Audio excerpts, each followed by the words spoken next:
رسول اللہ کی ایک حدیث ہے کہ جب صحابہ کرام واپس آئے میدان جنگ سے تو رسول اللہ نے فرمایا اس جہاد صغیر سے تو تمہیں کامیابی نصرت ہو گئی، اب جہاد کبیر یعنی بڑے جہاد میں تم نے کامیابی حاصل کرنی ہے۔ تو صحابہ نے فرمایا بڑا جہاد کون سا ہے؟ تو اس وقت رسول اللہ نے فرمایا بڑا جہاد اپنے نفس سے جہاد ہے، یہاں اس نے خلق بھی اپنے نفس سے جہاد ہے۔ اب کسی نے مجھے گالی دی، اس کے مقابلے میں خاموش رہوں تو یہ جہاد بالنفس ہے۔ کسی نے ہمارے اوپر زیادتی کی، اس پہ صبر کریں اور اللہ سے اس کی ہدایت کے لیے دعا کریں، یہ جہاد ہے نفس سے۔ نفس اگرچہ اس وقت کہے گا شیطان سے جہاد ہے، کیوں؟ اس لیے کہ شیطان انانیت شیطان کے اندر پائی جاتی تھی، شیطان میں حسد کرتا تھا، حسد کی صفت تھی، شیطان میں تکبر تھا۔ اب یہ کہ جو انسان تکبر کرتا ہے وہ خوش خلق نہیں ہو سکتا، یہاں پہ شیطان بھی ہمارا ساتھ بہت ہمارے اوپر حملہ آور ہوتا ہے، مقابلہ کرتا ہے۔ خوش خلق انسان اس شیطان ملعون کا جو متکبر ہے، اور شیطان ملعون ہمیشہ انسان کو متکبر بنانے کی کوشش کرتا ہے۔ اگر کسی نے زیادتی کی تو آپ کو کیوں ضرورت ہے، کس لیے آپ جا رہے ہیں، وہ آپ میں قبیلے میں بڑا ہے، علم سے زیادہ ہے، شان میں زیادہ ہے، یہ شیطان ہمارے دل میں وسوسے ڈالے گا اور کہے گا کبھی تم معذرت کرنے کے لیے نہ جاؤ۔ لیکن ہم نے اس ملعون کا مقابلہ کرنا ہے، کیوں؟ یہ ملعون ہمیشہ اولاد آدم کا دشمن رہا ہے اور ہمیں اس کے ساتھ مقابلہ کرنا ہے۔ اور ہے قرآن میں شیطان کہتا ہے کہ میں دھوکہ دوں گا مگر اولاد آدم کو مگر مخلصین کو نہیں، لہذا ہمیں مخلص بننا ہے اور اس ملعون کا مقابلہ کرنا ہے، اور عز و انکساری سے اخلاق حسنہ کو اپناتے ہوئے اپنے مومنین مومنات بہن بھائیوں کو اپنی ذات سے خوش رکھنا ہے۔ مولا علی کا فرمان ہے کہ خوبصورت آقا ارشاد فرماتے ہیں کہ تم دنیا میں رہو تو لوگ تمہاری زیارت کا مشتاق رہیں، تمہاری زیارت کے عاشق رہیں، اگر دنیا سے چلے جاؤ تو لوگ تمہارے جانے پہ گریہ کریں، تمہارے فراق پہ گریہ کریں۔ کیا مطلب؟ یعنی مولا فرما رہے ہیں کہ تم دنیا میں رہو تو انہیں ہمیشہ شوق ہو کہ ہمیں اس کی ملاقات، یہ نہ ہو کہ ہماری شکل دیکھ کے لوگ ڈر جائیں، گھبرا جائیں، یا یہ کہ ہمارے مرنے پر لوگوں کو خوشی ہو چلو چلا گیا تو بہتر ہوا جان چھوٹی، نہیں، ہمارے جانے پہ لوگ غم زدہ ہوں۔ لوگ کیا، انسان کا کردار ایسا ہونا چاہیے کہ روح زمین جو ہمارے عمل کی گواہی دیتی ہے یہ بھی اللہ سے فریاد کرے کہ آج وہ بندہ میرے سے اٹھ گیا جو ذکر تیرا میرے اللہ ذکر کرتے ہوئے قدم اٹھاتا تھا۔ زمین بھی گواہی دیتی ہے اور وہ زمین بھی غمزدہ ہوتی ہے، وہ فرشتے غمزدہ ہوں انسان کے جانے پہ، فقط انسان نہیں، جو کرام کاتبین ہیں اور جو ہماری نیکیاں لکھتے ہیں اور وہ رب سے فریاد کرتے ہیں۔ اور حدیث ہے کہ جب مومن بندہ چلا جاتا ہے تو فرشتے وہ جو حضرت انسان کی نیکیاں، مومن کی نیکیاں لکھتے ہیں تو وہ کہتے ہیں رب ہم اس سعادت سے محروم ہو گئے کہ ہم اس کی نیکیاں لکھتے تھے۔ تو آواز قدرت آتی ہے تم جاؤ اس کی قبر پہ بیٹھ جاؤ۔ بس انسان کا مقام یہ ہے کہ انسان ہمیشہ اچھی فکر، اچھی سوچ، کشادہ روی کے ساتھ، شرح صدر قلب کے ساتھ ہمیشہ دوسروں کا سامنا کرے۔ عزیزان گرامی سامعین و ناظرین، ہماری لائن اوپن ہے، فون نمبر آ رہا ہے، اگر کسی کو ہمارے ٹاپک سے متعلق کوئی کویسچن ہو تو آپ کال کر سکتے ہیں۔ بس خوش خلقی صفات انبیاء اور صفات ائمہ رہی ہے، اور ہم دیکھتے ہیں کہ جس نبی کے ہم امتی ہیں وہ اخلاق کمال تک پر پہنچے ہوئے تھے۔ تمام نبیوں کی صفات کا مجموعہ حضرت پیغمبر کا وجود اقدس تھا، اور اسی طریقے سے ائمہ طاہرین علیہ السلام کی اخلاقی پہلو جب ہم پڑھتے ہیں حیران رہ جاتے ہیں ہم کس منزل پہ ہیں، اور خدا نے ہمیں کیسے رہبر عطا کیے جنہوں نے ہر قدم پہ ہماری رہنمائی فرمائی۔ سیرت پیغمبر گرامی میں ملتا ہے کہ ایک مرتبہ آقا مسجد میں تشریف فرما تھے، بہت سارے واقعات ملتے ہیں، بہرحال جہاں ایک مختصر سا واقعہ آپ کی خدمت میں عرض کرتے ہیں۔ کہ ایک مرتبہ مسجد میں تشریف فرما تھے کہ ایک صحابہ کے درمیان صحابہ کا گروہ ہے، اور ایک مرتبہ دیکھا کہ ایک انصار کی کنیز مسجد میں داخل ہوئی۔ جب وہ مسجد میں داخل ہوئیں تو وہ رسول اللہ کے قریب تک پہنچ گئیں اور رسول اللہ کا پیچھے سے دامن کو کھینچا۔ جب دامن کو کھینچا، رسول اللہ اپنی جگہ سے اٹھے اور رسول خدا نے سمجھا کہ یہ اس کو کوئی کام ہے، لیکن بہرحال وہ شرمندہ ہو کے پھر بیٹھ گئیں۔ پھر دوسری مرتبہ اس نے رسالت مآب کا دامن کھینچا، دوسری مرتبہ سید الرسل اٹھے، پھر یہ خاموش ہو کے بیٹھ گئیں، تیسری مرتبہ رسول خدا اٹھے، پھر یہ خاموش ہو کے بیٹھ گئیں، چوتھی مرتبہ یعنی رسول خدا چاہ رہے ہیں کہ وہ خود اپنی ضرورت کو بیان کرے اور اسے جھڑکا نہیں، اسے غصے نہیں ہوئے، ناراض نہیں ہوئے کہ تم بار بار کیوں اٹھا رہی ہو۔ چوتھی مرتبہ جب سید الرسل اٹھے تو اس کنیز نے رسالت مآب کے دامن سے ایک کپڑے کا ٹکڑا لیا، ایک پیس لیا۔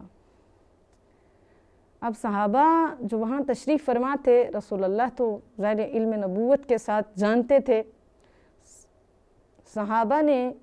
کنیز سے سوال کیا کہ تم نے ایسا کیوں کیا، رسول خدا کو 3 مرتبہ اپنی جگہ سے اٹھوایا؟ تو اس کنیز نے کہا کہ اس لیے کہ میں رسول خدا کے دامن سے ایک کپڑے کا پیس لینا چاہتی تھی، لیکن 3 مرتبہ رسول خدا یہی سمجھ رہے تھے کہ مثلا میرا کوئی ان سے کام ہے، لیکن مجھے جب وہ کھڑے ہوتے شرمندگی ہوتی تھی کہ ان کے دامن سے کپڑے کا پیس کیسے لوں۔ چوتھی مرتبہ جب رسول خدا اٹھے تو میں نے بڑے آرام سے ان کے کپڑے کا پیس، دامن کا پیس لے لیا، کیونکہ ہمارے گھر میں میرے آقا کے جن کے گھر میں کنیز ہوں وہاں پر کوئی مریض ہے، تو انہوں نے مجھے حکم دیا کہ جاؤ رسول خدا کے دامن سے ایک پیس لے کے آؤ تاکہ اس مریض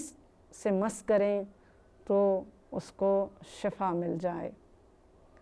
یہاں پہ یہ کہنا بیجا نہیں ہوگا کہ جو ہم زبان سے عشق رسول کے دعوے کرتے ہیں اور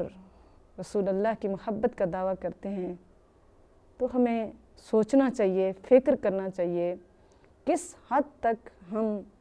سیرت رسول کو اپناتے ہیں اور کس حد تک سیرت رسول پر عمل کرتے ہیں۔ بس عزیزان گرامی، ہم پچھلی بحث میں ہم نے عرض کیا تھا کہ ہمیں سب سے پہلے ان اخلاقی بیماریوں کی پہچان کرنی ہوگی جس کی وجہ سے ہم اخلاقی کمال تک نہیں پہنچ پا رہے، اور اخلاقی صفات عالیہ کی بھی پہچان کرنی ہوگی، اور ان بیماریوں کا علاج بھی ڈھونڈنا ہوگا جو بیماریاں ہمارے اندر پائی جاتی ہیں۔ ان میں سے ایک جو اخلاقی برائی ہے جس کی وجہ سے ہمارا سب سے زیادہ نقصان ہوتا ہے، خصوصاً میں نے عرض کیا تھا معذرت کے ساتھ،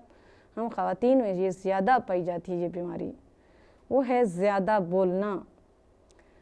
زبان سے 135 گناہ انسان سر انجام دیتا ہے، 135 گناہ۔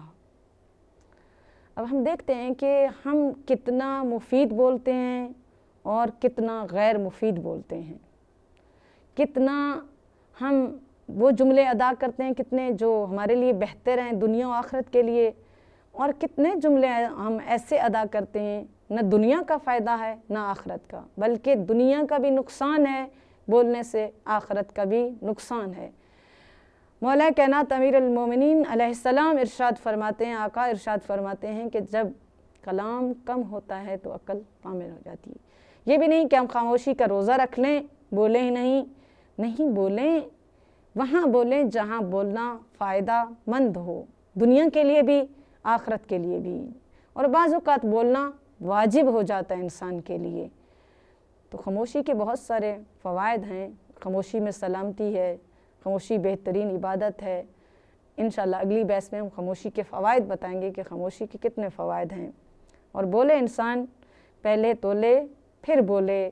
اور بعض اوقات ایسا ہوتا ہے کہ زبان سے نکلا ہوا جملہ ہماری نظر میں کوئی اہمیت نہیں رکھتا، لیکن دوسرے انسان پہ بہت گراں گزرتا ہے، کئی راتوں کی اس کی نیندیں حرام کر دیتا ہے اور مومن کے دل کو توڑ دیتا ہے ہماری زبان سے ایک چھوٹا سا نکلا ہوا جملہ، اور ہم زبان سے نکال دیتے ہیں اور اس کے بعد متوجہ نہیں ہوتے، زبان سے وہ جملہ ادا کر دیا اور اس کے بعد متوجہ نہیں ہوئے۔ لیکن بہتر ہے کہ جہاں تک ہم دیکھتے ہیں دنیا میں زیادہ مشکلات ہیں اسی زیادہ بولنے کی وجہ سے، زیادہ بولتے ہیں۔ میں نے ایک جملہ بولا، مثلا کسی بولتے کیسے ہیں کہ مثلا بے فائدہ بولنے کی مثال یہاں پہ میرا جو سعادہ کے رائٹر نے لکھا ہے کہ مثلا کوئی روزہ دار ہے، آپ کو حق نہیں کہ آپ اس سے پوچھیں آپ کو روزہ ہے، یہ بولنا بھی وہ فرماتے ہیں کہ فائدہ مند نہیں ہے۔ آپ کے پوچھنے سے ہو سکتا ہے اس کا روزہ رہا کاری میں چلا جائے، یہ بولنا آپ کا فرما رہے ہیں فائدہ مند نہیں ہے۔ اور اس کے ساتھ وہ فرماتے ہیں کہ کوئی باہر جا رہا ہے، سفر پہ جا رہا ہے، آپ کو حق نہیں کہ آپ ان سے سوال کریں آپ کہاں جا رہے ہیں۔ ہاں یہ کہ والدین کی ذمہ داری میں ہے کہ وہ مثلا بچے کہاں جا رہے ہیں، کیسے جا رہے ہیں، ان کی تربیتی حوالے سے ایک علیحدہ گفتگو ہو جاتی ہے۔ لیکن عام ہم کو جا رہا ہو مثلا بہن بھائیوں میں یا مثلا عزیز و اقارب میں، تو پوچھیں گے کہاں جا رہے ہو، کہاں تیاری ہے، ہو سکتا ہے وہ بتانا پسند نہ کرے اور اس کو ہمارے پوچھنے سے جھوٹ بولنا پڑے، تو اس جھوٹ کے گناہ میں ہم بھی شریک ہیں۔ وہ فرماتے ہیں یہ بھی پوچھنا آپ کا بے فائدہ اور بے سود ہے۔ یا مثلا کوئی بندہ کسی بیماری میں مبتلا ہے اور وہ بتانا نہیں چاہتا، ہم اس سے پوچھیں ہاں لاغر ہو رہے ہیں، آپ کو کیا تکلیف ہے، ڈاکٹر نے کیا بتایا، اتنی باریکیوں میں جائیں۔ ہمارے لیے تجسس یہاں ضروری نہیں ہے، بلکہ یہ بولنا ہمارا بار بار کویسچن کرنا ایک تو ان کے لیے ویسے تکلیف ہوگا یا ان کے لیے جھوٹ بولنے کا سبب ہوگا یہ ہمارا کویسچن، تو اس لیے کہ ہمیں وہاں پہ خاموشی اختیار کرنی چاہیے۔ اور یہ بہترین ہے کہ کوئی اگر آپ کو گالی دیتا ہے اس کے جواب میں لڑائی کرتا ہے، جھگڑا کرتا ہے، آپ خاموش رہیں تو لڑائی وہاں ختم ہو جاتی ہے۔ اگر کسی نے آپ کو ایک جملہ کہا، آگے سے میں نے 2 جملے کہے، پھر اس نے 4 جملے کہے، اس طرح بڑھتے بڑھتے گھر جنگ و جدل بن جاتا ہے اور اختلافات بڑھ جاتے ہیں، کدورتیں بڑھ جاتی ہیں اور گھرانے تباہ ہو جاتے ہیں، خاندانوں میں جدائیاں آ جاتی ہیں 1-2 جملے ادا کرنے سے۔ مثلا ملتا ہے روایت میں، اور اس کا بہت بڑا ثواب ہے کہ رسول خدا تشریف فرما تھے اور راستے سے گزر رہے تھے، دیکھا 2 گروہ آپس میں لڑ رہے ہیں، لیکن ان میں سے ایک گروہ بولتا جا رہا ہے، لیکن دوسرا جو بندہ ہے وہ خاموش ہے، خاموش بیٹھا ہے۔ رسول خدا صلی اللہ علیہ وآلہ وسلم وہاں پہ رک گیا اور ان کی دونوں کا جو کچھ ہو رہا تھا، آپس میں جو گفتگو ان کی ہو رہی تھی، لڑائی ہو رہی تھی، دیکھ رہے تھے۔ اتنے میں دیکھا کہ جب دوسرا شخص تھا اس نے بولنا اور جواب دینا شروع کیا تو وہاں پہ رسول خدا چل پڑے، رکے نہیں۔ صحابہ نے عرض کیا یا رسول خدا، سید رسول سے یہ عرض کیا یا رسول اللہ آپ نے اس کی ساری گفتگو سنی، تو اب یہ جو جواب دے رہا ہے اس کی گفتگو بھی سنیں۔ رسول خدا نے فرمایا نہیں، اس لیے کہ جب یہ خاموش تھا اس کی جگہ فرشتے جواب دے رہے تھے اور میں سن رہا تھا، فرشتے جواب دے رہے تھے۔ اب یہ کہ فرشتے بھی چلے گئے اور ہم بھی جا رہے ہیں۔ بعض اوقات ایک انسان کا مثلا ہم اگر نہیں بولتے تو ہم یہ نہ سمجھیں کہ ہمارا کوئی تحفظ نہیں کر رہا، ہماری جگہ فرشتے اور اللہ کی ذات ہمارا بہترین دفاع کرنے والی ہیں اور ہمیں صبر کرنا چاہیے۔ اور قرآنی آیات ہیں ان اللہ مع الصابرین، اگر ہم خاموش رہیں گے تو ہمارے حق میں بھی بہتر ہوگی اور دوسروں کے لیے بھی ویسے شرمندگی ہوگی کہ ہم نے اتنا کچھ کیا، اس کے باوجود بھی یہ بندہ کتنا قوی اور مضبوط ہے اور صابر ہے کہ ہماری اتنی زیادتیوں کے باوجود بھی جواب نہیں دے رہا اور صبر و تحمل کا اظہار کر رہا ہے۔ یہاں پہ علماء نقل کرتے ہیں کہ ایک خانم گئیں ایک عامل کے پاس، یہ ہماری خواتین کی ایک رسم رہی ہے کہ وہ کوئی مشکل تو عامل کے پاس پہنچ جاتی ہیں، جبکہ ہمارے پاس بہترین تحفے آئمہ طاہرین علیہ السلام کی دعا و مناجات موجود ہیں، ہر مشکل کا حل ان کی دعاؤں کے ذریعے موجود ہے ہمارے پاس۔ سر میں درد ہے تو یہ دعا پڑھو، شکم میں درد ہے تو یہ دعا پڑھو، پریشانی ہے تو یہ دعا پڑھو، مشکل ہے تو قرآن کی یہ سورہ پڑھو،